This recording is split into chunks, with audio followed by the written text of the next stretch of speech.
this was all new to me then. And I'm like, whoa, what's he even talking about?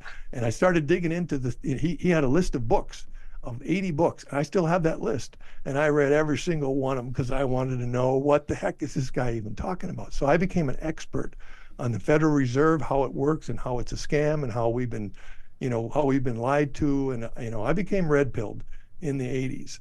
And boy, does it feel lonely when you know this kind of stuff and nobody else around you has any clue what you're even talking about.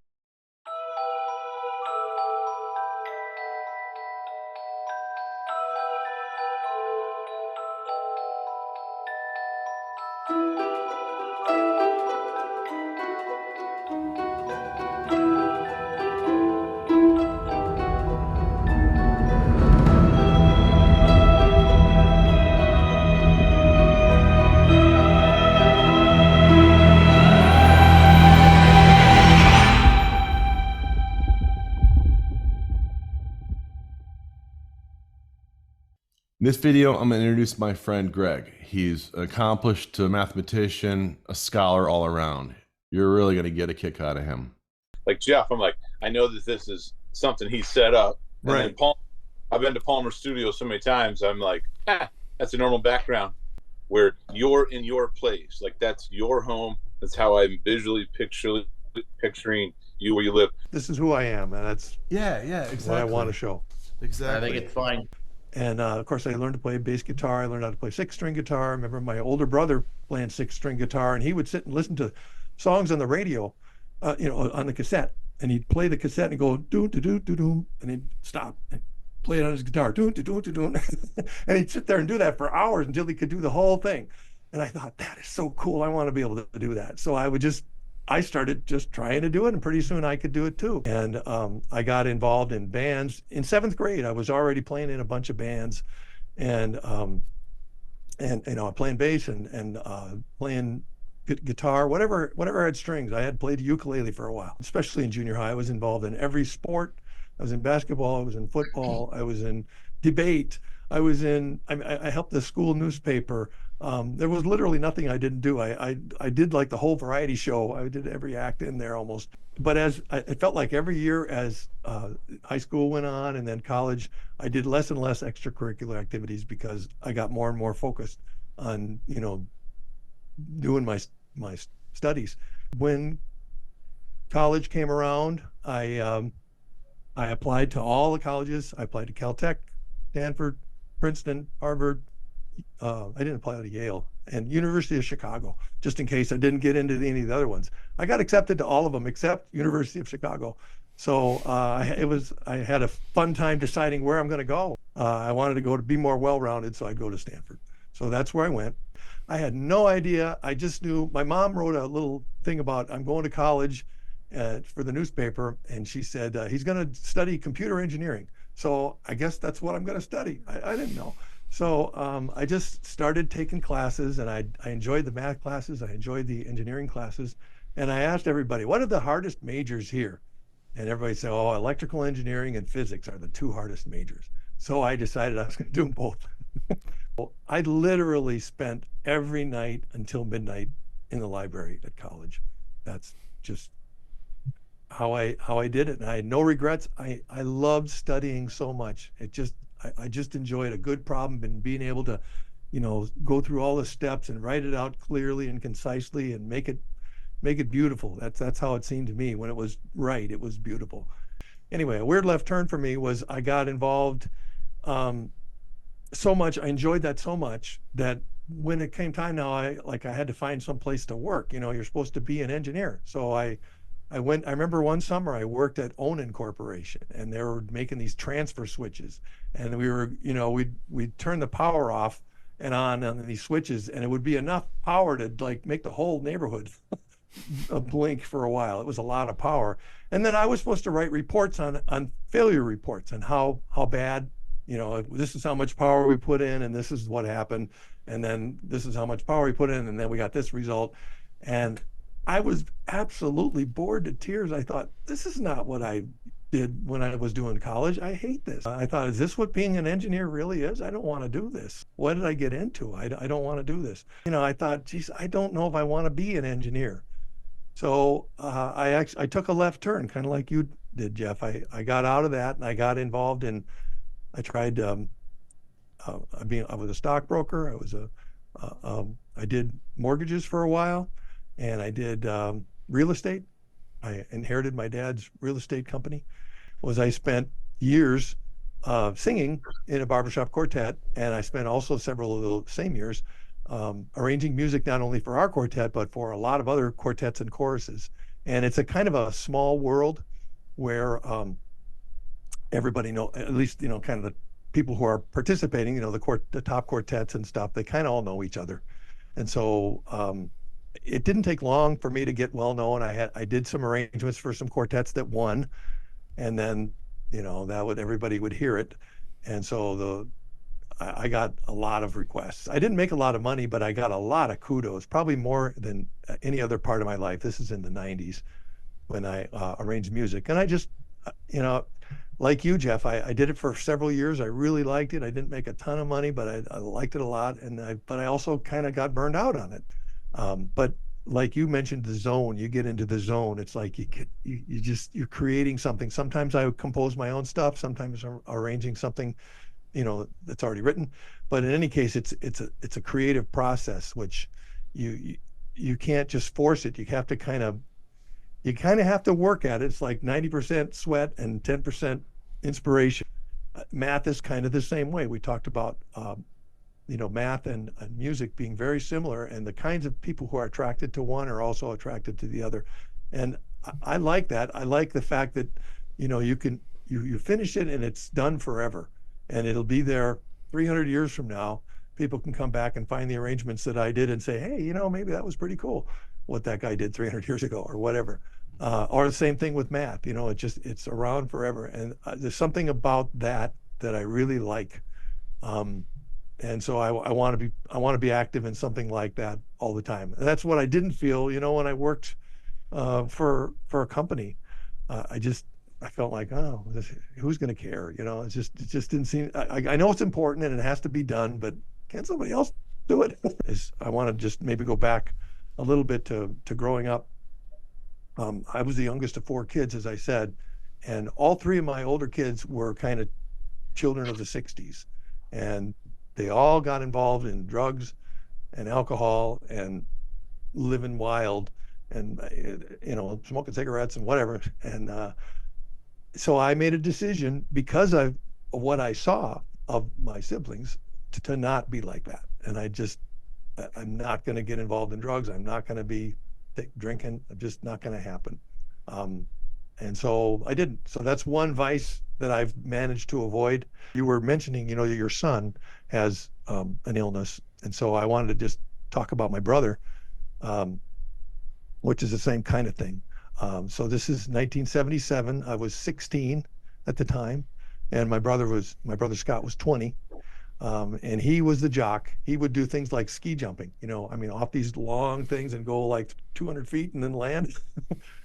He was not afraid of anything.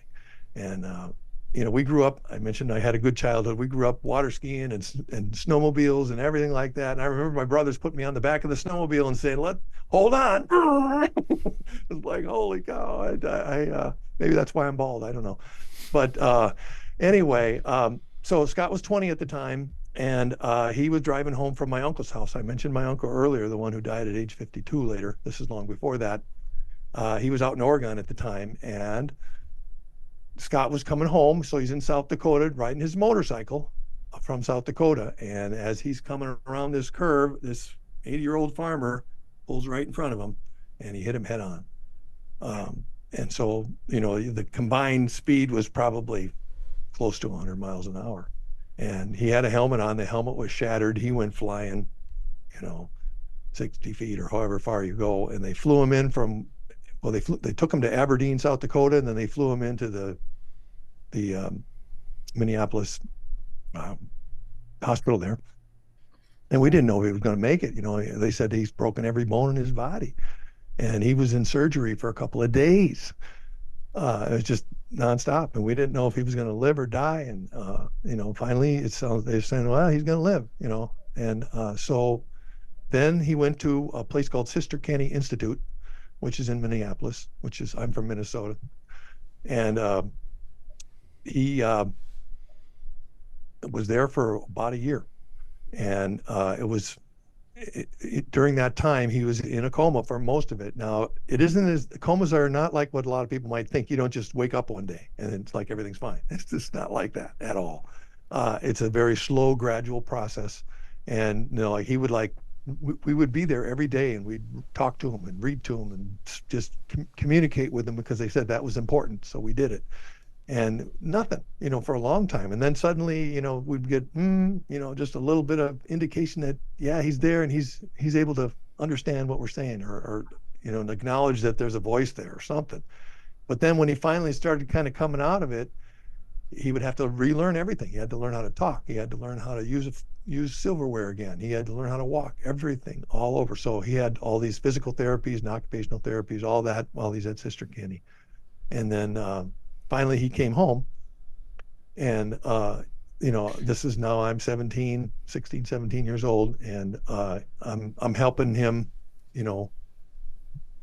adjust to the new life, and he's kind of not all there yet, but he's still walking with a cane, and we're just still not sure where's he going to end up. It took a long time, and by the way, he had a fiance at the time, and she was there for a long time, as long as I was there.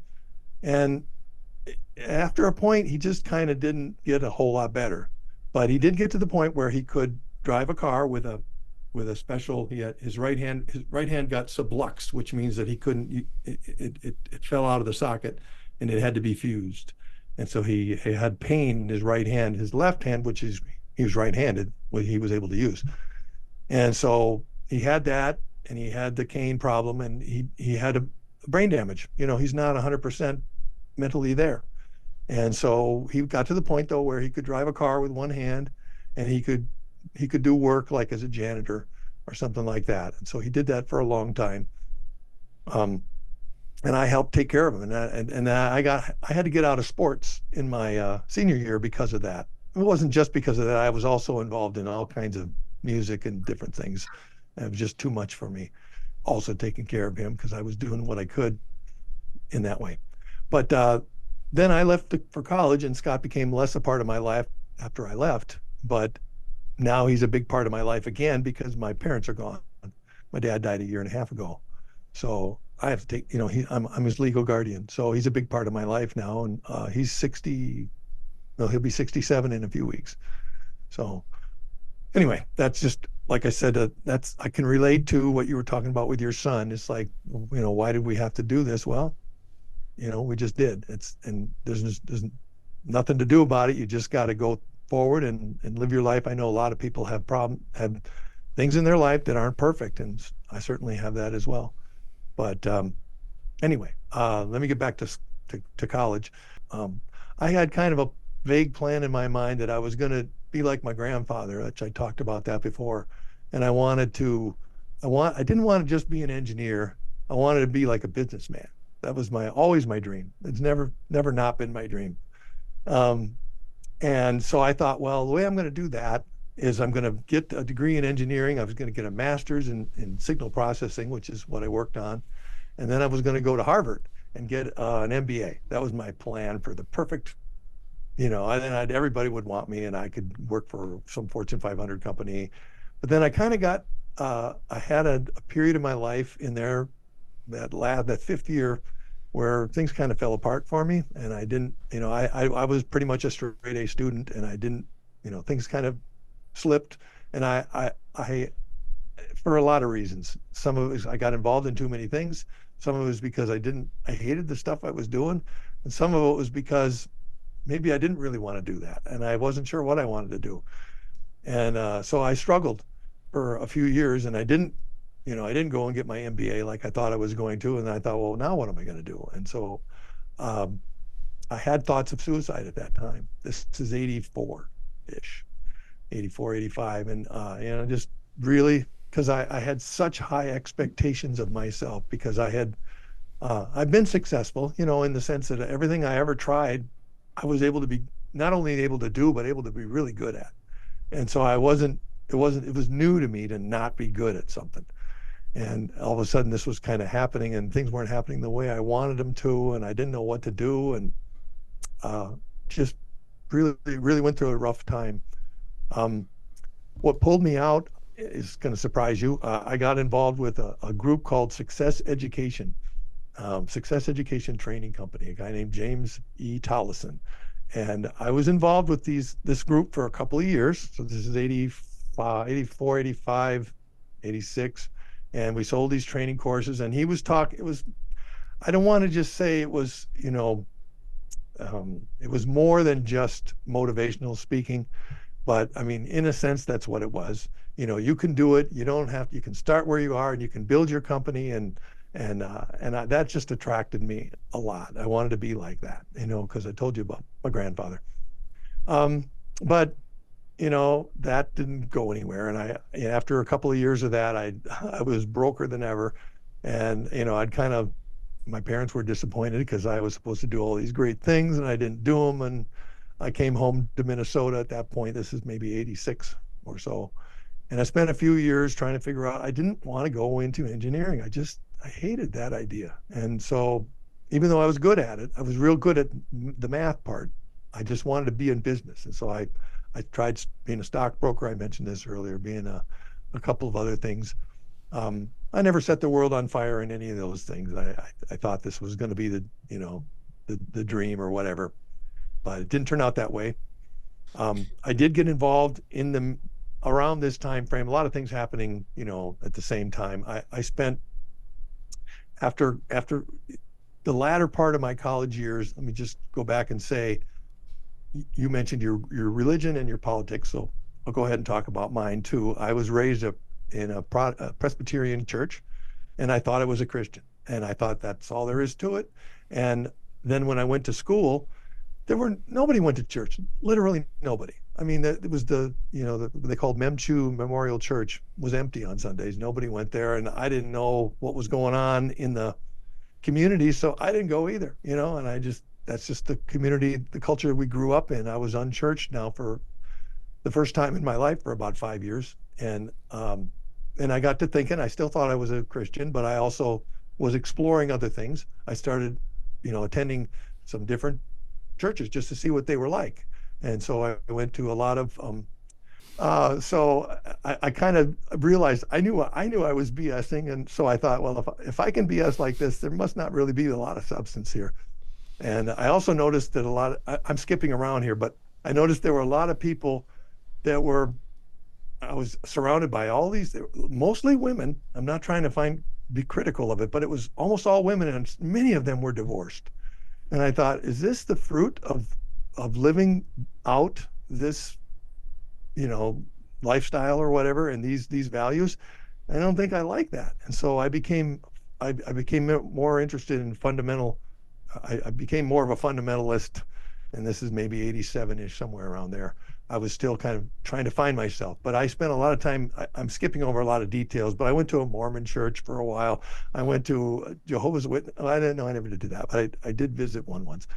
But I tried different ones. I wanted to know what all these things were like. And so the end result was, by their fruits you shall know them. I became more evangelical than ever, and even more so than the Presbyterian background that I had, which, now today I look back at that and I see those people as pretty liberal, whereas I'm more conservative. And so, and anyway, that's just my religious background. Politically, you mentioned that as well. My first election was 1980, and I voted for John Anderson. I did not vote for Ronald Reagan, because I wanted to be independent. That's the way I considered myself. And I thought I voted probably independent more than Republican most of my life. I voted for Ross Perot when he ran. I voted for Ron Paul. I voted for him a couple of times, I think. And whenever I had that choice, I mean, if I thought, and talking about the political spectrum being right and left. So if right is George Bush and left is Bill Clinton, I don't want to be anywhere in that continuum. Yeah, I want to be completely off the continuum. I'm not in the middle. I'm not on that continuum at all. And that's how I've always seen myself. So getting back to the mid 80s, it was during that time that I got involved in because of what happened with Success Education Training Company. I got involved in some of these, I don't want to call them scams. They really weren't, but the idea was, oh geez, I don't know if I want to go there.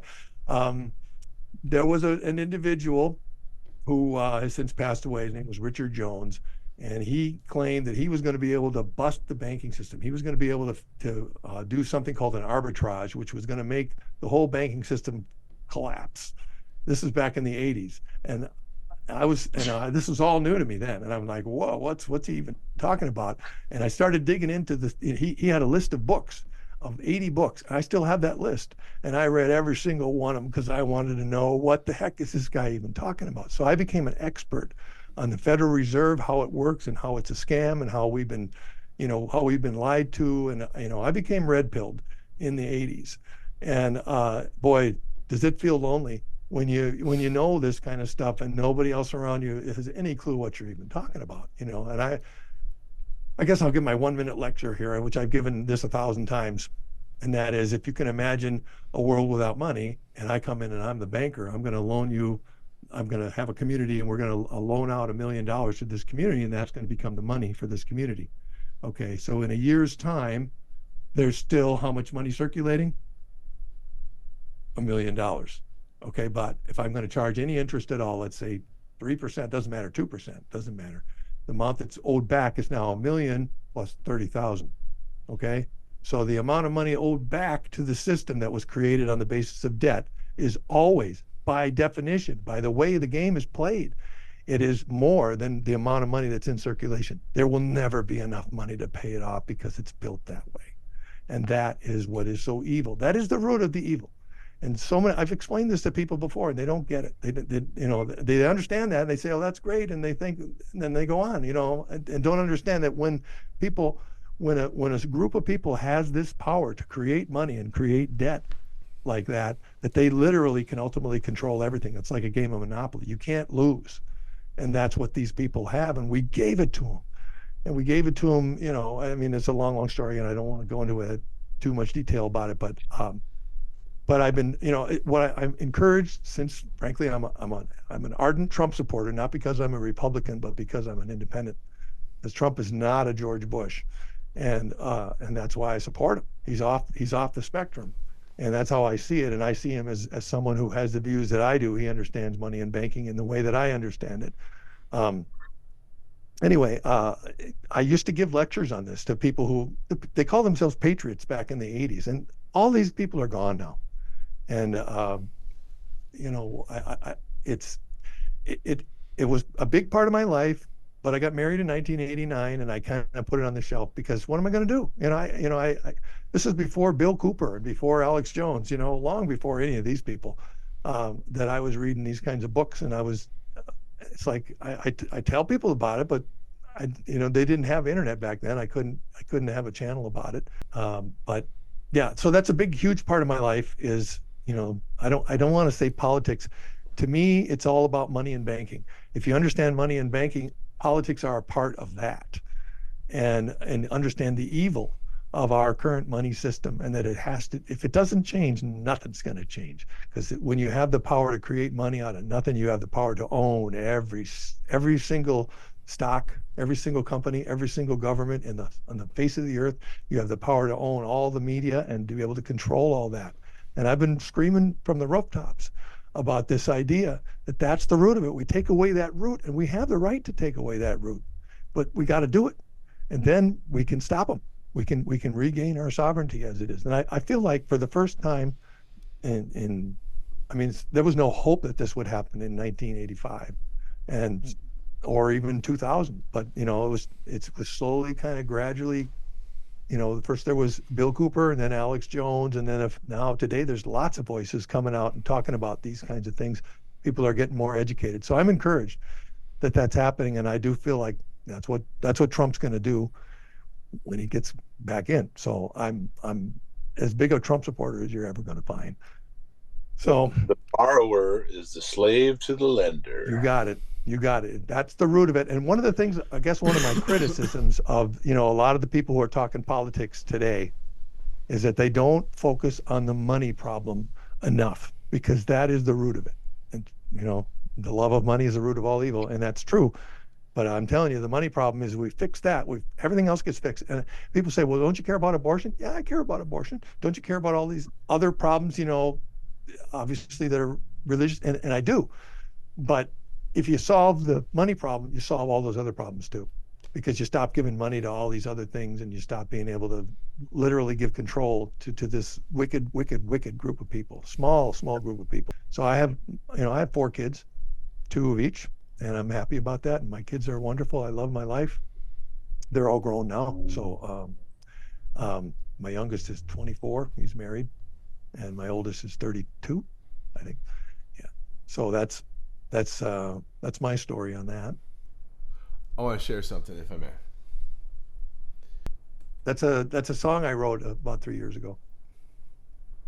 You want to play it?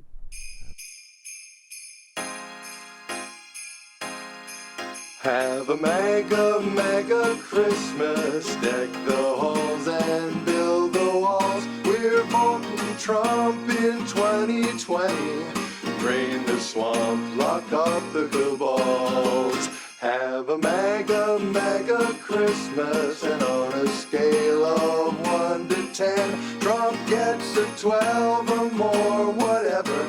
'Cause we're singing Merry Christmas again. Trim the tree with Brexit balls. On high employment lies, tax cut tinsel, Twitter glitter, gun right garland to brighten the eyes, and adorable, deplorable ornaments with bells a ring and AG barbell. Don't forget the pro-life popcorn pence topped off with a Jerusalem star. You were talking about people wouldn't believe you when you talk about this financial situation, and I don't really have a problem. Well, it wasn't that they didn't. No, actually, it was the opposite. People would believe me, question. but they wouldn't see the relevance. They couldn't do anything about it. So, yeah. So let me raise my point if I can. So I think people don't, for the same reason people give the concept of conspiracy theory a bad name. It doesn't even make any sense. Not being a conspiracy theorist is like believing that criminals can't coordinate with each other. It's like believing that serial killers can't rise to power. I mean, it discounts Hitler and everyone else. So people do get stuck in this mentality that it must not be going on, because I'm not that way, so therefore there must be nobody out there like that. So there's a lot of people shut down from that. But my biggest question is you say, it needs to be stopped. How on earth can you stop it? I mean, Caesar's been created his money back, thousands of years ago. How do you stop people from making their own money and getting people roped into it? I mean, I don't know if that's even possible. Do you want my opinion? I do, yes. Okay, here's my opinion. This is Greg Volk's crazy ideas. Okay, we've been hearing about the plan, that President Trump was asked to run, and that the military had been planning something for decades. Yeah, we don't know what that plan is, Greg. We don't know what that plan is. Well, okay, we hear about this from Q. It's something that came out in 2017. That's been this dissemination of information, and that was a hint that there was something going on. Anyway, let's just say my brother doesn't even know what Q or QAnon is. Let's just say that there's quite a bit of information. I mean, I don't know where to start for that, but there's quite a bit of information out there that is talking about these ideas. I'm not pulling them out of my, rear end. Yeah. This is something that a lot of people have been saying. I don't know if it's true because I can't prove it, but a lot of people have, and it seems consistent with what I've seen. And that is that President Trump was literally asked by a branch of the military to run. And because the alternative would be to literally have a coup, have these people taking over the government and having a civil war. And in order to avoid that, we would have someone like a Trump come in and disrupt this, the bad guys' plan, which is to basically turn us all into zombies and kill more than half of us. And I believe that was their plan. I think the shot was part of that, and we're seeing that. That's how I see it. I agree. I just don't think it's something that I could do. That's like I said, I've watched, right. the corruption I'm telling you, you're asking me how it happens. Yeah. I don't think Trump was acting alone. It's not as though he's a savior. He's just the mouthpiece, Yeah. and he's Okay. part of something much larger. I've heard that this goes back to even before President Kennedy's assassination, and they were attempting to do something like this to overthrow. There are a handful of people who understand what I'm saying, and they I want to understand. overthrow this whole system. They wanted to do it during Reagan's time, and Reagan got shot, and that scared him, and he couldn't do it anymore. And so the conditions weren't right. We've been trying to do it for a long, long, long time. I personally believe JFK Jr. is still alive. I believe a lot of people faked their death. Maybe Princess Di. I don't know. Maybe Michael Jackson. I don't know. You would have to. I If you're think a going to lot of witness people are dead protection that program. Yeah. If you're going to witness protection, a you lot would of people have are to dead fake that we don't yeah. think are. A lot of people are alive that we don't think are. I think what we see is not what's really going on. And so that's what I believe. I'd like to hear you answer Jeff's original question, which was, how do people thwart the great economic reset, Well, that's or what I'm how do telling we you. take the economy back? What we do is, you remember I said the good news, if there's any good news, is that we've essentially given control to a handful of people. Some people talk about the 13 families or this small group of people. The problem is this small group of people who control things, which the Rothschilds, the Rockefellers, Soros, okay, you know who I'm talking about, and the royalties, to some extent, they're all kind of in this whole thing, and they're part of the Ponzi scheme. You got to have the people on your side, and that's been the hardest part, and that's what's been going on for the last 7 years since Trump started. Since 2015 when Trump started showing up, people have been slowly waking up, and it's painful to see it, but it is happening. I believe with all my heart that people are waking up. People are more awake today than they've ever been. I still think the vast majority of people still are pretty clueless. That's my opinion.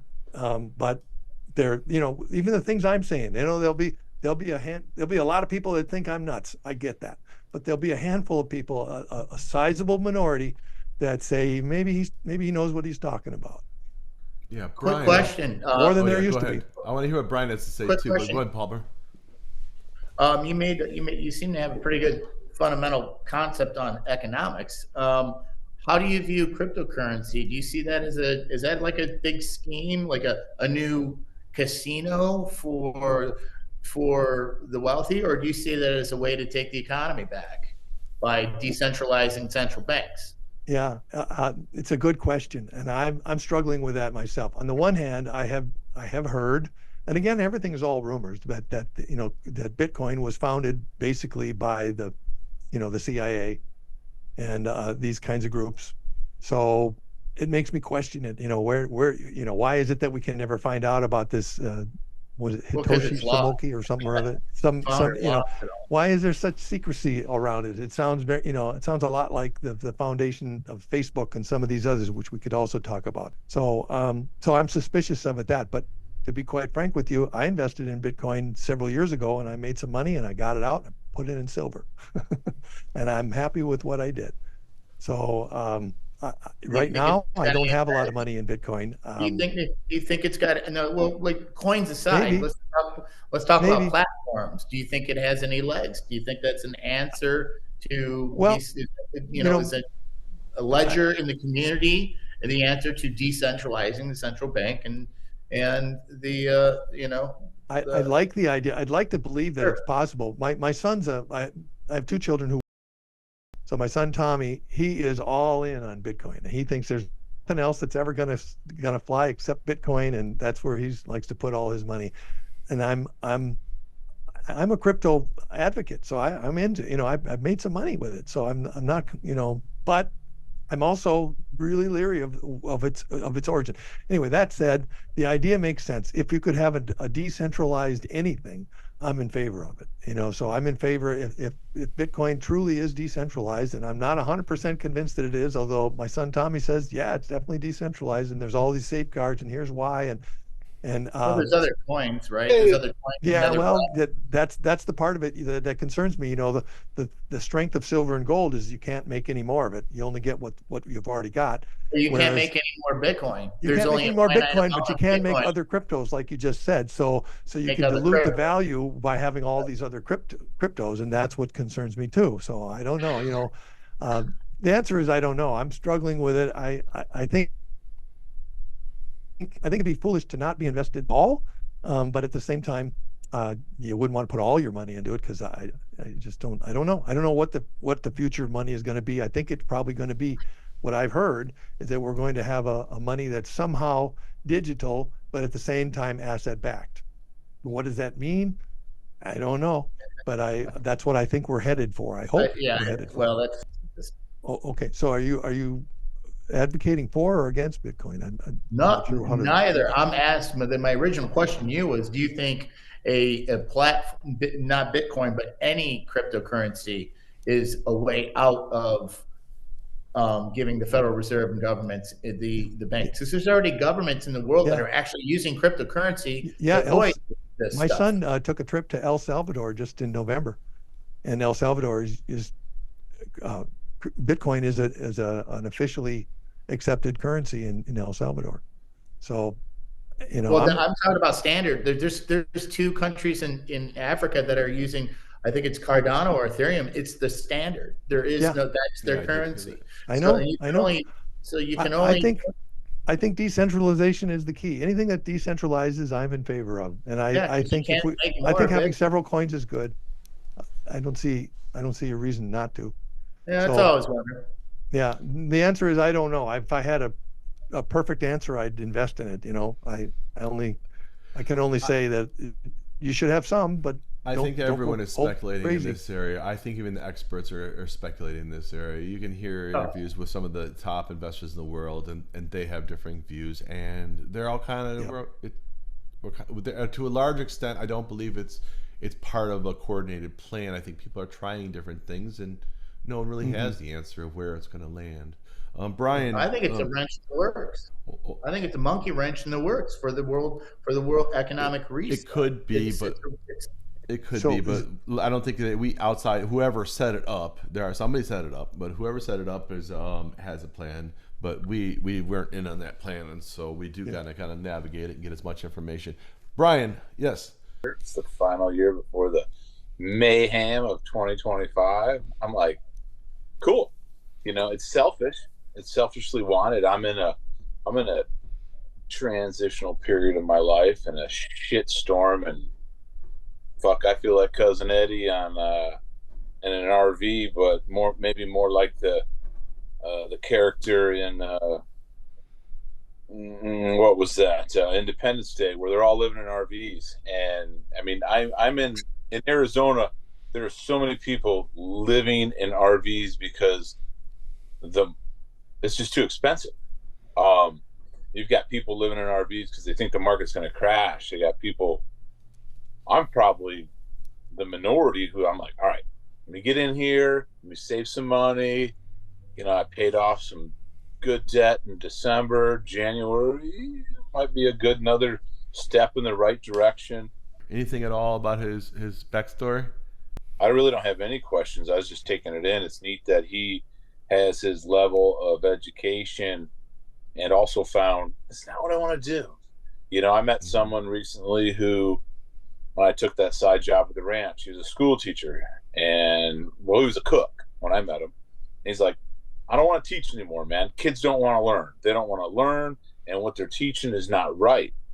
And he quit, and he's a cook at a cowboy ranch. And I was like, wow. And he's like, what do you do? I'm like, I'm a home inspector. But I was teaching trap and skeet shooting at the ranch. And so no, I really don't have any questions. It's interesting just taking it in, getting to know Greg. Obviously know you and Palmer more.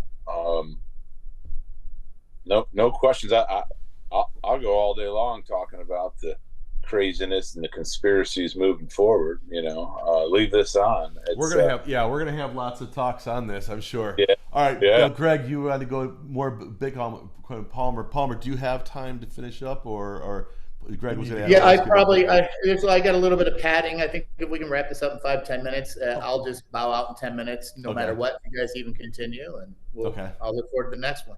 All right. Yeah, next one will be Monday with Andres. So, just one last point on the Bitcoin thing. So I'm in favor of if governments want to adopt a cryptocurrency, that is that's good by me. As long as, like with Bitcoin, you can't make any more of it. I think that's fine. And I would like to, I foresee the day when governments no longer issue currencies at all, like ever. Just the only currencies are the digital ones, and they're issued, through mining or some other process, which is controlled and limited. And then governments aren't even involved in that. I would be okay with that. Although, live like the Atlanteans, in all harmony. yeah, And I mean, that's the only thing I was against the thinking more like- Constitution, which says that the Congress shall have the right to coin money, but they've done a crappy job of it. They gave it Yeah. away in 1913 and in some extent before that. So, obviously they don't do very good. So let's see how privates can do. I agree. That's why I don't really want to have an answer. I think there's going to be several answers, and they're going to hopefully evolve over time, and that's good.